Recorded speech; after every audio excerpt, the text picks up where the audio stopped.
Sì, grazie a voi, sono sempre contento di tornare qui, insomma ci sono tanti amici e sono sempre belle occasioni di discussione. No, adesso la relazione precedente è stata ricchissima e effettivamente ha messo a luce tantissimi problemi da tutti i punti di vista che sono legati a questa vicenda così complicata. A me tutte le volte stupisce, ogni volta che si torna a riflettere su queste cose, quanta complicazione aggiungiamo a un sistema che è già così complicato. No? Parliamo tanto di semplificazione, di esigenze, di snellire le procedure, di chiarificare il più possibile ciò che abbiamo davanti dal punto di vista burocratico e giuridico, e poi dopo tutte le volte cadiamo in situazioni che, capite, sono di una complicazione. A me viene in mente, tanto sono pensando, il pluralismo, l'esplosione giuridica, il pluralismo giuridico del mondo medievale, quando i territori erano ognuno, dotati di proprie norme specifiche, e per operare in vari contesti bisognava avere una conoscenza diffusa. C'è sempre quel film di Troisi e Benigni quando passano, non so se avete presente, che passano al confine di Calais Sacco, che chiedono sempre chi siete, ma quanti siete un fiorino, cioè rischiamo davvero di cadere in qualche modo in un'Italia dei fiorini, ecco. Ma a parte questo, no, una cosa più seria, Norberto Bobbio diceva che la democrazia è il regime in cui le cose avvengono in pubblico, non in segreto. È stato ricordato in maniera chiarissima, ed anche questo è stupefacente, come bisogna andare alla ricerca di questi documenti segreti per poter ragionare su questi temi. Ma è incredibile questo fatto, è veramente incredibile. L'altro elemento, dico proprio poche cose introduttive che non sono state sollecitate, l'altro elemento è questo della mancata attuazione dell'articolo 116,3. Cioè noi abbiamo assistito al tentativo di dare attuazione a un articolo della Costituzione che detta pochi elementi su come procedere al regionalismo differenziato attraverso delle preintese stipulate nel segreto da un sottosegretario e alcuni presidenti di regione a pochi giorni dalle elezioni di un governo totalmente dimissionario, Camere sciolte. Avrebbe dovuto gestire gli affari correnti, invece interviene con quella che potrebbe essere una delle più importanti e radicali trasformazioni del nostro paese. Anche questo è un elemento stranissimo. Insomma, la Costituzione, da che mondo è mondo, si attua con delle leggi del Parlamento che stabiliscono delle regole generali che valgono per tutti, e non per queste regioni che si sono mosse in anticipo e che hanno stipulato nel loro interesse degli accordi. No, è una questione che interessa tutti, perché le risorse sono di tutti. Dunque tutte le regioni dovrebbero partecipare a stabilire eventualmente con lo Stato, poi arrivare alla definizione di una legge, le procedure che di qui in avanti tutti dovrebbero seguire. Dovremmo davvero fermare e azzerare tutto e iniziare da questo, che è il primo punto, diciamo, di un percorso logicamente ordinato, quantomeno, una legge di attuazione. Una battuta su questa parola intesa, cioè si dice in questo articolo 116,3 che ci deve essere una previa intesa tra lo Stato e la Regione e poi la legge dello Stato approvata a maggioranza assoluta. Allora dice l'intesa, che cos'è l'intesa? Ma c'è nell'articolo 8 della Costituzione, dove si parla dell'accordo che lo Stato può fare con i culti religiosi non cattolici, perché il culto cattolico ha i patti lateranensi che regolano i rapporti con lo Stato, e per gli altri culti non cattolici c'è l'articolo 8 che consente di fare intese. Ah, benissimo, allora usiamo le stesse regole dei culti non cattolici. Ma scusate, cosa c'entrano i culti con le regioni? Soltanto perché c'è la stessa parola? Ma dobbiamo interpretare la Costituzione in modo così ottuso, in maniera così strettamente letterale? Voi capite che non ha nessun senso. In quel caso l'intesa conclusa tra lo Stato e la confessione religiosa minoritaria protegge una debolezza. Quella religione lì è una religione seguita da pochi fedeli, pensiamo ai valdesi per dire, non si vuole che una maggioranza parlamentare possa imporre delle regole a quella piccola minoranza religiosa. In questo caso chi chiede l'autonomia sono le regioni più forti, e quindi in realtà il rapporto è totalmente invertito. Se vogliamo possiamo dire, ragionando in misura diciamo un pochino più elastica, che qui la parola intesa significa il contrario di quello che significa nell'articolo 8. Noi abbiamo un problema di proteggere una debolezza delle regioni che non hanno la forza di accedere all'autonomia dalla forza di chi invece ha l'economia, la struttura, diciamo, amministrativa, organizzativa, tale da consentire di chiedere questa più ampia autonomia. È il contrario. Sono proprio così soddisfatto di essere quasi commosso di aver sentito un economista dire queste cose sul residuo fiscale, perché ogni tanto mi capita di dirle ai miei colleghi, mi dicono che io non ho mai capito niente sul residuo fiscale. E a me questo fatto che le regioni non pagano le tasse mi sembra così evidente. Le tasse le pagano le persone, e quindi chi se ne frega se uno vive in Veneto. Capite? Dire che il Veneto mantiene la Campania è come dire che il comune di Arcore, poiché c'è un cittadino molto facoltoso in quel comune, mantiene il comune di Monza. È una stupidaggine. Semplicemente quel cittadino paga le imposte perché ha un reddito molto elevato, ma non mantiene il comune di Monza. Perché bisogna dire che le regioni mantengono altre regioni? Io non lo capisco. A me mi sembra un ragionamento totalmente inconsistente dal punto di vista logico, se non, diciamo, assumendo come punto di partenza quello di spezzare la cittadinanza nazionale. Allora, se noi diciamo la cittadinanza è regionale e la cittadinanza statale non esiste più, allora quel discorso ha senso. Però appunto io a quel punto posso dire vabbè, ma la provincia di Torino è più ricca della provincia del Verbania Cusio, ma perché devo mantenere quello di Verbania? E poi appunto io vivo in una bella zona di Torino, nel mio quartiere, perché devo mantenere la periferia? E poi uno se andiamo a vedere la mia strada è un po' più ricca di quella lì a fianco, perché li devo mantenere? Capito? Io arrivo al pianerottolo con questo discorso. Arrivo al pianerottolo e dico non mantengo il mio vicino di casa, che è un po' meno nell'istante di me. E allora se io faccio questo discorso non esiste più né l'idea dei doveri inderogabili di solidarietà sociale, economica e politica di cui l'articolo 2 della Costituzione e la progressività fiscale di cui l'articolo 53. L'articolo 53, quando dice che le tasse si pagano in misura crescente man mano che cresce il reddito, significa semplicemente che la solidarietà fiscale è nazionale, e quindi questi discorsi del residuo fiscale sono inconsistenti dal punto di vista giuridico ma anche dal punto di vista logico, se noi vogliamo rimanere dentro il quadro costituzionale. Sono anche molto d'accordo con quello che veniva detto dal Presidente dell'Ampi Venezia sul fatto che non sempre la vicinanza dei politici locali significa maggiore controllabilità, alle volte vuol dire anche, come dire, più facilità di fare amicizia, ecco, per intenderci. Avere uno molto vicino che esercita molto potere e gestisce molte risorse può innescare comportamenti positivi ma anche comportamenti negativi. Anche questo credo che si debba ricordare. E ultimo elemento, poi vengo al tema delle madre, per non perdere tempo. Mi ha anche molto colpito una dichiarazione che ho trovato dal Presidente del Veneto, che in qualche modo forse un po' in maniera diversa dal punto di vista storico, non sociale, però recupera quell'idea che c'era nei documenti lombardi sulla unicità lombarda. Lui dice in una dichiarazione che non troverò più: comunque fondamentalmente abbiamo tenuto il referendum il 22 ottobre del 2017 perché è il 151esimo anniversario del plebiscito con cui il Veneto aderì al Regno d'Italia, 22 ottobre 1866, cioè proprio è il movimento di ritorno, è di una durezza politica, non so come dire, cioè al limite della appunto rivendicazione di un modo di rottura dell'unità nazionale. Ciò detto, le materie. Il tema delle materie è appunto, è stato già detto, riprendo rapidissimamente, si presta a un potenziale equivoco, si dice ma sono 23 materie, il Veneto ne chiede 23, in realtà poi sono 24 credo, perché chiede anche delle competenze sull'immigrazione adesso, che è una competenza che non può essere neanche direttamente ricondotta all'articolo 116,3, però già che c'erano hanno chiesto anche questo.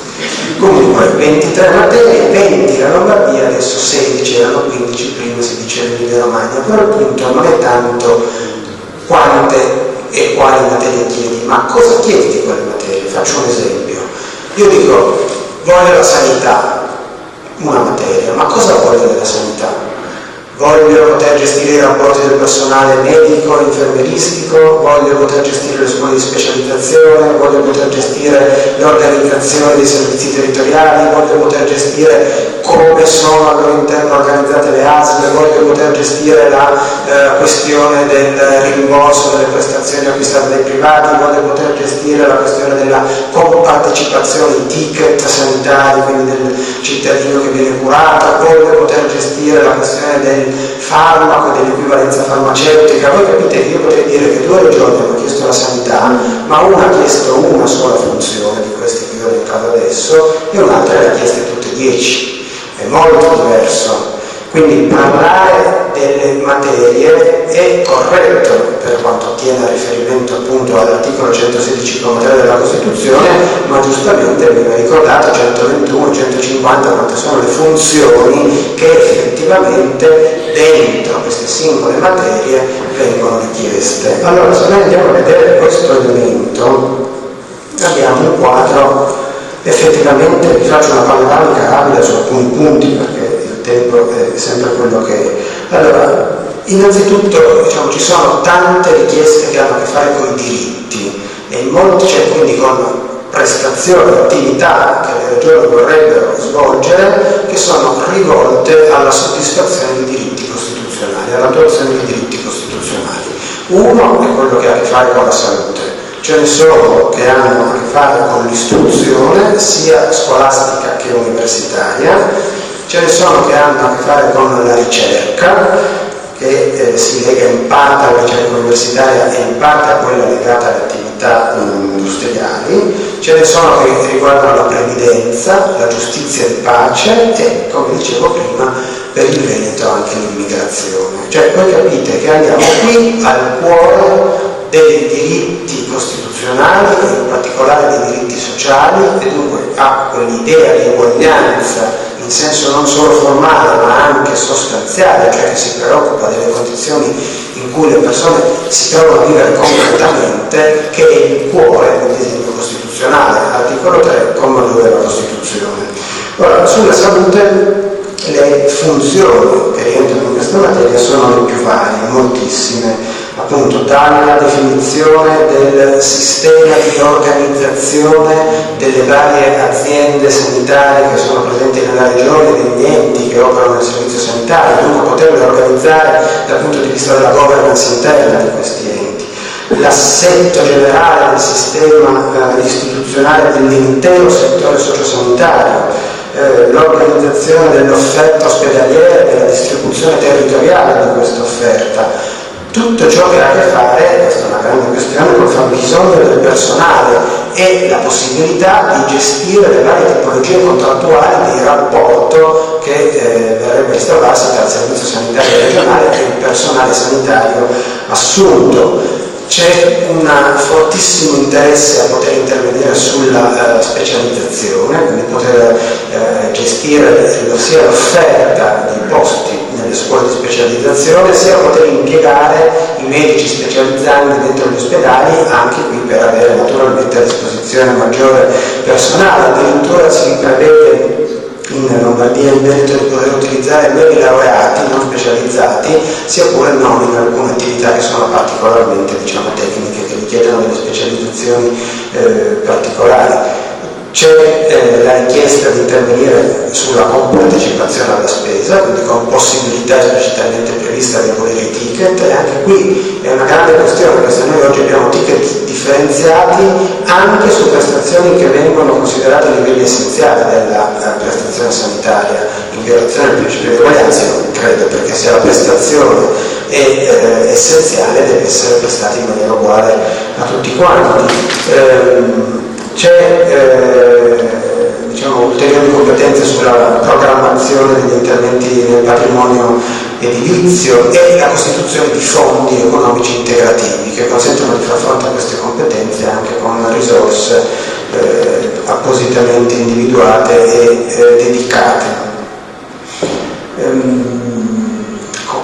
Come vedete c'è quasi tutto. In Emilia Romagna chiede in maniera molto intensa la possibilità di occuparsi del sistema tariffario di remunerazione di rimborso, quindi una grande questione del rapporto tra il servizio sanitario e diciamo, coloro che erano le prestazioni come strutture accreditate, e poi intervenire sulla distribuzione di farmaci e sulla definizione dell'equivalenza terapeutica tra i medicinali, quindi poter stabilire quali possono essere sostitutivi di altri.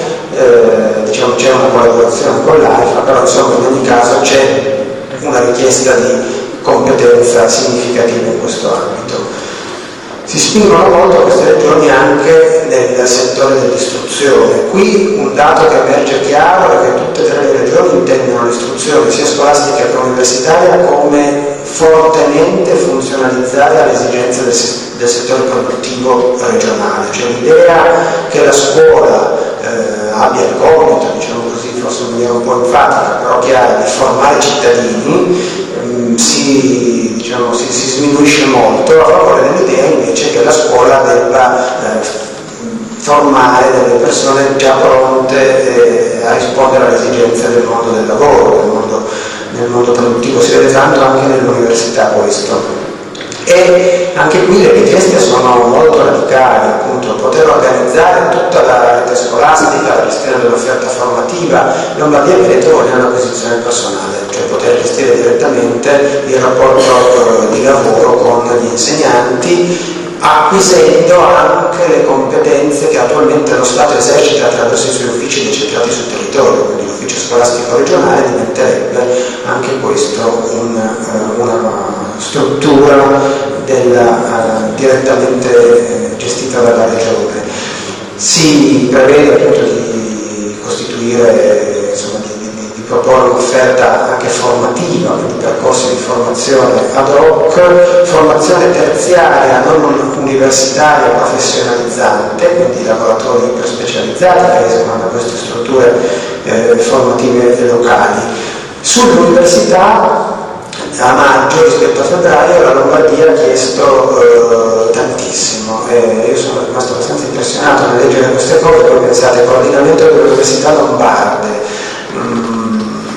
poi dice integrazione dell'organico, integrazione salariale, mobilità del personale docente, accoglienza di docenti stranieri, superamento del tetto statale alla contribuzione studentesca, tassa scolastica, tassa universitaria, doppie lauree, insomma sembra quasi che diventi un sistema universitario autonomo con capacità di attrazione anche dal momento che può fare integrazione di organico, integrazione salariale, quindi cambiare anche i livelli retributivi. Non so se ci sono dei posti costituzionalisti alla Cattolica in questo momento, magari potrei. Allora niente, rimango da dove sono adesso. Sull'edilizia scolastica, le borse di studio agli studenti, insomma voi capite che cambia tantissimo anche da questo punto di vista, potrebbe cambiare tantissimo. Nell'ambito della ricerca, qui è evidente il tentativo di soldare la ricerca universitaria con le esigenze del settore produttivo. Ci sono competenze nelle politiche del lavoro, quindi avere più possibilità di avere politiche attive e passive, integrazione tra politiche attive e passive del lavoro, ricerca del lavoro, sostegno a chi lo perde, anche forme integrative di sostegno come cassa integrazione e strumenti di questo genere. Vi dicevo previdenza complementare, la giustizia di pace. Sulla giustizia di pace è previsto che le regioni gestiscano anche il personale degli uffici, quindi non i magistrati, che i giudici di pace, ma tutta quella parte che ha a che fare con la cancelleria o con, diciamo, tutti i collaboratori che operano negli uffici, e si possono occupare anche della distribuzione sul territorio degli uffici dei giudici di pace. Quindi anche qui si può, come dire, offrire un servizio più intenso, più prestante. Sull'immigrazione, appunto, vi dicevo che il Veneto dovrebbe poter controllare i flussi di ingresso degli immigrati presenti sul territorio regionale sulla base di quelli che già ci sono e delle esigenze del settore produttivo. E anche qui, insomma, non si può, mi dispiace, per questo comunque è legato, diciamo, alle esigenze del mondo del lavoro. Un secondo ambito molto rilevante è quello che ha a che fare con il paesaggio e con i beni culturali. culturali. Qui veniva accennato anche prima, c'è soprattutto da parte del Veneto e della Lombardia la tendenza a voler acquisire tutte le competenze statali, anche quelle che vengono in questo momento esercitate dalle soprintendenze, poter gestire tutta la questione dei vincoli anche agli immobili. Quando ho letto queste parti sulla bozza del Veneto ho subito pensato ad alcuni palazzi, no, di Venezia, per dire, ecco, questa parte qui diventerebbe tutta gestibile direttamente dalle regioni, che avrebbero delle grosse competenze anche sui beni culturali, non soltanto sul paesaggio, perché interi luoghi della cultura, musei, insomma luoghi di esposizione eccetera, passerebbero al controllo regionale in maniera molto intensa in Emilia Romagna, che acquisirebbe il controllo di tutti i musei presenti sul territorio, inclusi quelli attualmente statali. Diventerebbe un unico sistema integrato dei musei presenti sulla regione sotto il controllo della regione stessa. Anche i fondi, anche in questo caso vorrebbero le rimodulazioni del fondo unico per lo spettacolo, del fondo per gli investimenti nel cinema e nell'audiovisivo, cioè politiche culturali piuttosto più regionalizzate rispetto a quanto non lo siano adesso, con la questione della tutela e della valorizzazione, perché poi si insiste molto su questo tema della valorizzazione, che vuol dire appunto mettere dentro il patrimonio culturale. Ci sono competenze molto incisive sul tema dell'ambiente, tutela dell'ambiente, che interessano sia le questioni più generali che hanno a che fare con le funzioni amministrative che sono gestite sul territorio regionale in ambito ambientale, e in particolare l'Emilia Romagna qua emerge forte questa sua tendenza, che si trova in altri aspetti di queste bozze, ad avere un controllo molto molto serrato sul territorio, su ciò che fanno gli enti locali e le altre forme di aggregazione territoriale, per esempio appunto la governance delle ASL, ma anche poter definire le dimensioni degli ambiti territoriali che si occupano di rifiuti o degli ambiti territoriali idrici, cioè competenze che hanno a che fare con il disegno e il ridisegno del sistema territoriale. Si spingeranno, no, anticipo un tema, in una competenza che chiedono solo loro, a poter ridisegnare tutto il sistema delle funzioni degli enti locali presenti sul territorio regionale, incluse le funzioni fondamentali. Quindi comuni e province potrebbero avere una riorganizzazione peculiare e unica nella regione Emilia Romagna rispetto a tutte le altre. Insistono molto su questo punto, cioè anche qui forse con una contraddizione tra da un lato richiedere l'autonomia rispetto al centro romano e dall'altro sviluppare un potenziale neocentralismo regionale rispetto agli enti che sono sul territorio regionale, che appunto potrebbero essere strettamente modificati.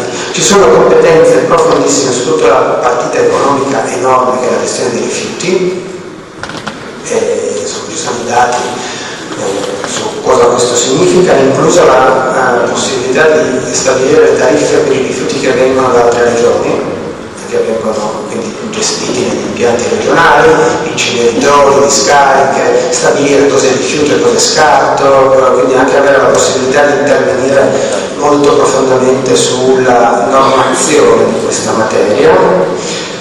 Ci sono grandissime competenze sulle bonifiche, in particolare degli impianti industriali dismessi, e anche qui questioni che hanno a che fare con la tutela della salute. Lombardia e Emilia Romagna richiedono competenze anche sull'attività venatoria, l'Emilia Romagna, questo è un esempio di quello che dicevo prima, sulla composizione e compiti degli ambiti territoriali di caccia, anche un'altra forma, diciamo, anche in questo settore di controllo del territorio. Intervengono molto pesantemente le tre regioni sul tema della difesa del suolo, che è legato sia al governo del territorio per quanto attiene alla, diciamo, urbanistica e l'edilizia, possibilità qui in Veneto di definire in maniera diversa rispetto a quanto è stabilito adesso la distanza tra gli edifici, per esempio nelle costruzioni, oppure stabilire dentro i piani regolatori diciamo, il rapporto tra residenziale, commerciale, aree verdi, insomma anche questo, come capite, è una grande questione che dietro anche un rilievo economico molto, molto rilevante. Ci sono competenze sul rischio sismico in proposito e sulla protezione civile. Qui c'è, forse trovi qualche informazione in più, il fatto che L'Emilia Romagna tra febbraio e maggio rinuncia alle competenze di grande profondità sul tema della protezione civile, mentre le acquisisce il Veneto, che non le aveva chieste. Non so perché, perché forse ce le hanno già gli emiliani, ecco, forse potrebbe essere questa la spiegazione. Si sono resi conto, questo ha contratto che si dice spesso che l'Emilia Romagna chiede meno di queste regioni, chiede in maniera più accorta, secondo me, non cerca la provocazione politica. Un punto in cui si vede chiaramente è sul demanio, le infrastrutture, mentre il Veneto e la Lombardia chiedono l'acquisizione del demanio infrastrutturale attualmente dello Stato, che vuol dire strade, autostrade, ferrovie, ci sono competenze richieste sui porti, qui in Veneto sugli aeroporti, demanio idrico, insomma, capite, bisogna commentare. Oltre, l'Emilia Romagna chiede potenziamento degli interventi e completamento della rete di trasporto pubblico locale e chiede il governo integrato del sistema del trasporto pubblico locale, ferroviario e stradale.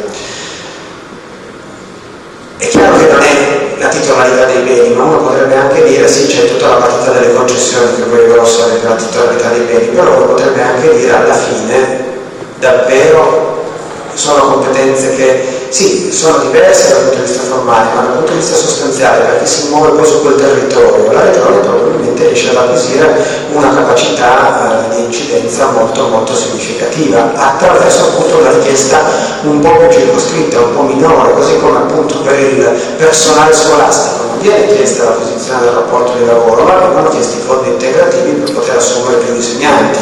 Quindi diciamo, mi sembra che sia una regione che va più al sodo delle cose, e quindi forse anche sulla protezione civile c'è un atteggiamento di questo genere.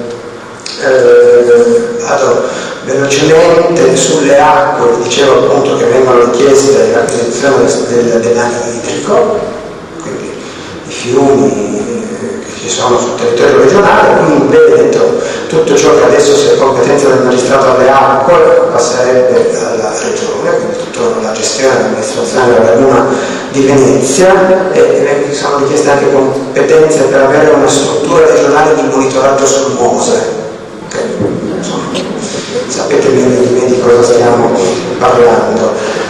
Ci sono competenze nell'ambito delle attività produttive, commercio con l'estero, agricoltura e prodotti biologici, anche qui è molto rilevante perché insomma, l'alimentazione poi ha un impatto forte sulla salute delle persone, pesca e acquacoltura. L'Emilia Romagna è l'unica che chiede competenze per le politiche sulla montagna, per poter istituire delle zone economiche speciali a sostegno delle zone montane, poter fare interventi di unioni, fusioni di comuni montani per potenziare il territorio. Lombardia e Veneto invece chiedono di poter avere competenze sul sistema delle camere di commercio, industria, artigianato e agricoltura. Ci sono competenze poi sulla gestione del lago e delle società cooperative, che comunque oggi esercitano una funzione sempre più rilevante anche dentro il settore dei servizi. Sul credito, qui in Veneto delle casse di risparmio e delle casse rurali, la Lombardia lo chiedeva a febbraio, maggio non lo chiede più. Ci sono competenze nell'ambito della comunicazione, che qui in Veneto è declinata nel senso di istituire un'agenzia veneta digitale, quindi una digitalizzazione governata regionalmente, mentre in Lombardia forse questa è una malignità in virtù di alcuni trascorsi che hanno avuto, si interessano soprattutto alla comunicazione istituzionale, le spese di rappresentanza, le relazioni pubbliche, insomma tutto ciò che sta intorno agli uffici regionali che svolgono attività politica. Lombardia e Veneto chiedono competenze rilevanti sulla produzione, il trasporto e la distribuzione dell'energia, che era un tema su cui per esempio è intervenuta la riforma Boschi, proprio segnalando come questo fosse uno dei punti più delicati e su cui forse più c'era unanimità nel giudicare che nel 2001 si era errato nel dare queste competenze, invece qui verrebbero ulteriormente aumentate. Direi che se aggiungiamo ancora competenze emiliane soprattutto sul coordinamento della finanza pubblica regionale, vorrebbero poter decidere quali comuni possono sforare i tetti di spese, limiti di spesa e compensarli con altri comuni all'interno della regione, forse non sembra neanche un'idea del tutto, come dire, sballata, però la otterrebbe soltanto la regione Emilia-Romagna. Ecco, quello che, questa è una rapidissima panoramica, perdonatemi perché evidentemente gli elementi sono tanti, quello che mi sembra si possa dire a commento conclusivo di tutto questo è che diciamo, emerge, mi pare, appunto, in maniera diversa, in maniera più provocatoria da parte delle regioni leghiste, in maniera più accorta da parte della regione Emilia-Romagna, però emerge un po' una tendenza quasi a chiedere tutto ciò che può essere chiesto. Perché può essere chiesto alla fine? Non si capisce un disegno, a parte questo interesse forte dell'Emilia-Romagna per il governo del suo territorio, non si capisce una linea chiara, un'idea di ragione, non emerge un'idea di ragione da queste competenze, perché, quali sono le ragioni storiche, sociali, culturali, economiche, territoriali che ti spingono a chiedere queste ulteriori competenze. Anche il documento Veneto uscito da ultimo a settembre ha una parte introduttiva che non risponde a queste domande. Sembra veramente una presa di posizione ideologica. Io voglio spingere l'autonomismo ai limiti estremi perché sono un estremista dell'autonomismo e quindi chiedo tutto ciò che astrattamente posso rivendicare, anche al di là appunto di riflessioni sia in generale sui punti di forza e di debolezza del regionalismo italiano, perché sicuramente molte cose vanno cambiate. Nel 2001 è stata fatta una riforma profonda che ha richiesto poi molto tempo per trovare un equilibrio, insomma adesso più o meno ci sono state alcune centinaia di sentenze della Corte Costituzionale per arrivare a definire un quadro che adesso vorremmo rimettere in movimento, però appunto non si capisce il movimento verso dove, non si capisce perché da febbraio a maggio certe competenze siano state rinunciate ed altre siano state richieste e diciamo una cosa che secondo me era apprezzabile nella bozza dell'Emilia-Romagna di febbraio e che era tutta formulata in maniera autonoma e distinta rispetto a quelle della Lombardia e del Veneto. In molti punti quelle delle bozze della Lombardia e del Veneto sono delle fotocopie l'una dell'altra, quella dell'Emilia era differente. Adesso quella dell'Emilia è diventata molto più simile alle altre e ha copiato interi punti del Veneto e della Lombardia. Allora la domanda è: ma se tu vuoi autonomia, la vuoi per differenziarti? Perché ti riformi? Io su questo mi fermerei. Grazie.